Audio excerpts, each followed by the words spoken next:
کیا تو تمہارا نکاح حرام. وہ کیا دیکھتی ہے وہ بچی؟ اوہو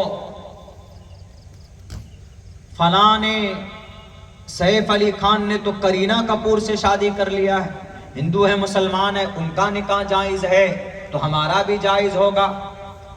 اس پر قیاس کرتے ہیں. عامر خان نے فلاں سے شادی کر لی، شاہ رخ خان نے کسی سکھ لڑکی سے شادی کر لی ہے، گوری سے. وہ جب اتنے بڑے بڑے ہیں، ایمان والے ہیں، خان ہیں، پٹھان ہیں، دنیا میں نام ہے، وہ جب مسلمان ہیں ان کا ایمان ختم نہیں ہوا تو ہمارا کیسے ہو سکتا ہے؟ ہمارا رول ماڈل اللہ کے نبی ہے، اور ہمارا رہبر اور رہنمائی قرآن کریم سے ہمیں مل سکتی ہے. یہ ایکٹر سے، یہ ان کمر ہلانے والے، یہ تم چھلوں سے نہیں. وَلَا تَنْكِحُوا الْمُشْرِكِينَ حَتَّى يُؤْمِنُوا وَلَا تَنْكِحُوا الْمُشْرِكَاتِ حَتَّى يُؤْمِنَّ. سورہ بقرہ میں اللہ تبارک و تعالیٰ فرماتا ہے تمہیں جان دینے والا، تم پر تمہارے سامنے میں، تمہارے نظروں کے سامنے میں یہ کہنے والا کہ تم ہماری زندگی ہو، تم نہیں تو کچھ نہیں، تم بولو تو آسمان پہ چڑھ کر ہم تمہارے لیے ستارے توڑ کر لے آئیں. یہ زبانی دعوے کرنے والے، یہ دل پھیک عاشق، ان کے ڈائیلاگ میں سماج کی بچیاں ایک دم فلیٹ ہو جاتی ہے کہ یہ میرا راجکمار ہے، یہ دیکھو میرے لیے چاند پر جا کر، آسمان پہ جا کر ستارے توڑ کر لائے گا. یاد رکھو اگر وہ اپنی جسم کو، سینے کو چیر کر دل نکال کر تمہارے ہاتھ پر رکھ دے اور تب بھی تم ان سے نکاح کرو گے تو تمہارا نکاح ان سے قابل قبول نہیں ہو سکتا جب تک کہ وہ ایمان نہ لے آئے، جب تک کہ وہ کلمہ نہ پڑھ لیں، جب تک کہ وہ اسلامی کنڈیشن کے حساب سے اپنے دین کے اندر تبدیلی پیدا نہ کر لے تو وہ آپ کا، تمہارا عاشق نہیں بن سکتا. تمہارا اس سے بات کرنا، تمہارا اس سے دیکھ ملنا جلنا، یہ سب ناجائز اور حرام ہے. ان سے پیدا ہونے والی اولاد حرامی نسل کہلائیں گی. ایک طالب علم ہونے کی حیثیت سے کہہ رہا ہوں، اتنا ضرور جانتا سماج کی بیٹیوں کبھی نہیں ہو سکتا ہے، ان سے نکاح تمہارا کبھی جائز نہیں ہو سکتا. ان باتوں کو بتانا ہمارے بچوں کو، ہمارے سماج کے بچوں کو، لڑکی لڑکوں کو ان باتوں کو سمجھانا ہمارے گارجن کے لیے بہت زیادہ ضروری. وہ تو سمجھتے ہیں کہ ارے بڑے بڑے ایکٹر لوگ کر رہے ہیں شادی بیاہ تو ہم بھی کر لیں گے. خدا کا قرآن کہتا ہے کہ نہیں، کوئی مومن لڑکا کسی غیر مومن لڑکی سے نکاح نہیں کر سکتا، کوئی غیر مومن لڑکا کوئی مومنہ لڑکی سے نکاح نہیں کر سکتا، شادی نہیں ہو سکتی. کروڑ پتی کیوں نہ ہو، لکھ پتی کیوں نہ ہو، کوئی وہ نہیں. اسی لیے پنڈت دیانند سرسوتی جی نے اپنی کتاب میں ایک بہت خوبصورت منتر لکھا، میں اکثر جگہوں پہ اس کو پڑھتا.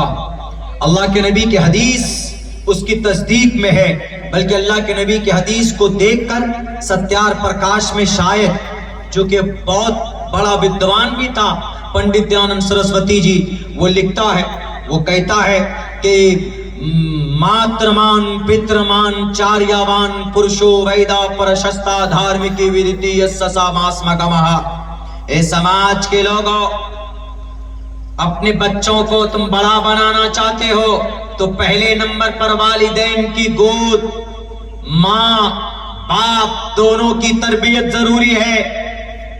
اللہ کے نبی فرماتے کلکم رائن و کلکم مسئول عن رعیتی، تم میں سے ہر آدمی ذمہ دار ہے. اب بچہ جب پیدا ہوتا ہے تو حالت اسلام پر پیدا ہوتا ہے، اس کی تربیت کی ضرورت پڑتی. اگر وہ بچہ بھجن پڑھنے والے، ہنومان چالیسا پڑھنے والے کے گھر پہ پیدا ہوگا تو وہ بچہ ہنومان چالیسا وہ پڑھے گا. اگر وہ بچہ قرآن کریم تلاوت کرنے والے کے گھر پیدا ہوا تو وہ بچہ اپنا جب بڑا ہوگا تو اس کی زبان پر ہو سکتا ہے سورہ فاتحہ ہو، قل ہو اللہ ہو، سورہ اخلاص وغیرہ وغیرہ. ہر بچے کے اندر یہ کیپیسٹی ہوتی حالت اسلام پر پیدا ہوتا ہے، چونکہ اس دنیا میں آنے سے پہلے عالم ارواح میں بیٹھ کر اللہ تبارک و تعالیٰ نے ایک جلسہ کیا تھا، تمام روحوں کو بلایا تھا۔ وہاں پر مودی جی، یوگی جی، امت شاہ جی اور یہ جتنے بھی دنیا کے اندر انسان ہیں، مینکائنڈ آف دا ورلڈ، سب کی آتمائیں وہاں پر موجود تھی۔ اللہ تبارک و تعالیٰ نے کہا الست بربکم، کیا میں تمہارا رب نہیں ہوں؟ تو سب نے کہا قالوا بلا، why not, you are my lord، آپ ہمارے خدا ہے۔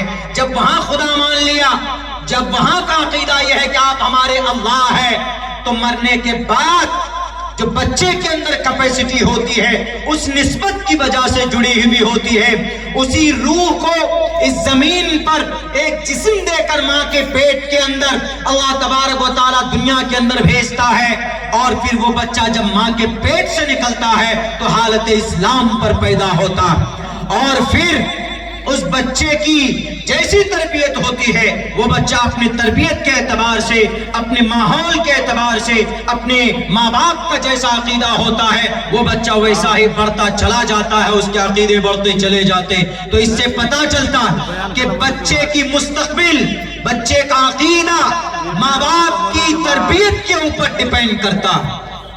ماترمان پترمان، سب سے پہلی پرورش ماں کی، دوسرے نمبر پر باپ کی پترمان، ماترمان پترمان چاریاوان پرشو بیدا، اور تیسرے نمبر پر ٹیچروں کی تربیت ضروری ہے، یعنی ماں باپ یعنی والدین اور ٹیچر اگر بچے کی صحیح تربیت کر لے تو پرشو بیدا، وہ لڑکا مہان بن سکتا ہے، وہ بچی سماج کی مہان بن سکتی ہے، بڑی بن سکتی ہے، گن آ سکتے ہیں اس کے اندر۔